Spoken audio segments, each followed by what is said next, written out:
Thursday, the 21st of August, 2025. First reading. Reading from the book of Judges. In those days, the Spirit of the Lord was upon Jephthah, and he passed through Gilead and Manasseh and passed on to Mizpah of Gilead. And from Mizpah of Gilead he passed on to the Ammonites.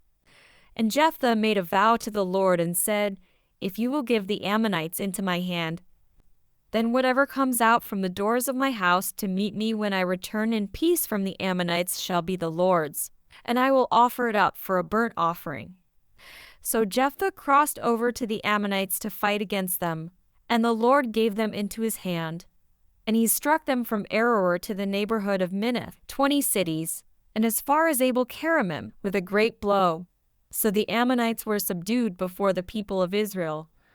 Then Jephthah came to his home in Mizpah, and behold, his daughter came out to meet him with tambourines and with dances. She was his only child. Besides her he had neither son nor daughter. And as soon as he saw her, he tore his clothes and said, "Alas, my daughter! You have brought me very low, and you have become the cause of great trouble to me. For I have opened my mouth to the Lord, and I cannot take back my vow." And she said to him, "My father, you have opened your mouth to the Lord. Do to me according to what has gone out of your mouth, now that the Lord has avenged you of your enemies, on the Ammonites." So she said to her father, "Let this thing be done for me. Leave me alone for 2 months, that I may go up and down on the mountains and weep for my virginity, I and my companions." So he said, "Go." Then he sent her away for 2 months, and she departed, she and her companions, and wept for her virginity on the mountains. And at the end of 2 months she returned to her father, who did with her according to his vow that he had made. She returned to her father, who did with her according to his vow that he had made. Responsorial Psalm. Behold, I have come, Lord, to do your will. Bless the man who has placed his trust in the Lord, and has not gone over to the proud who follow false gods. Behold, I have come, Lord, to do your will. Ye delight not in sacrifice and offering, but in an open ear. You do not ask for holocaust and sin offering. Then I said, "Behold, I have come.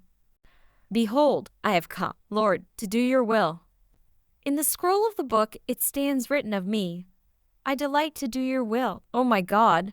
Your instruction lies deep within me." Behold, I have come, Lord, to do your will. Your uprightness I have proclaimed in the great assembly. My lips I have not sealed. You know it, O Lord. Behold, I have come, Lord, to do your will. Gospel acclamation. Alleluia, alleluia.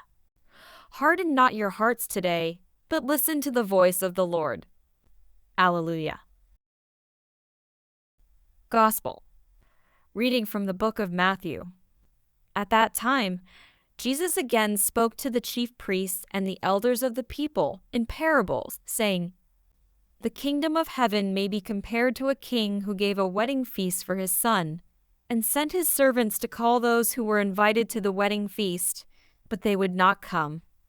Again he sent other servants, saying, 'Tell those who are invited, see, I have prepared my dinner. My oxen and my fat calves have been slaughtered, and everything is ready. Come to the wedding feast.' But they paid no attention and went off, one to his farm, another to his business, while the rest seized his servants, treated them shamefully, and killed them.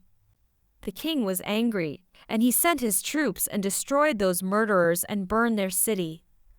Then he said to his servants, 'The wedding feast is ready, but those invited were not worthy.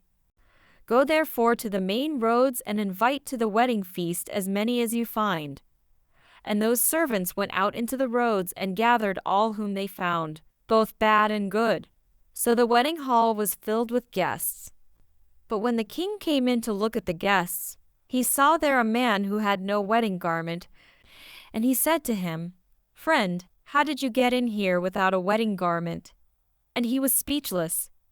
Then the king said to the attendants, 'Bind him hand and foot and cast him into the outer darkness. In that place there will be weeping and gnashing of teeth. For many are called, but few are chosen. Gospel of the Lord.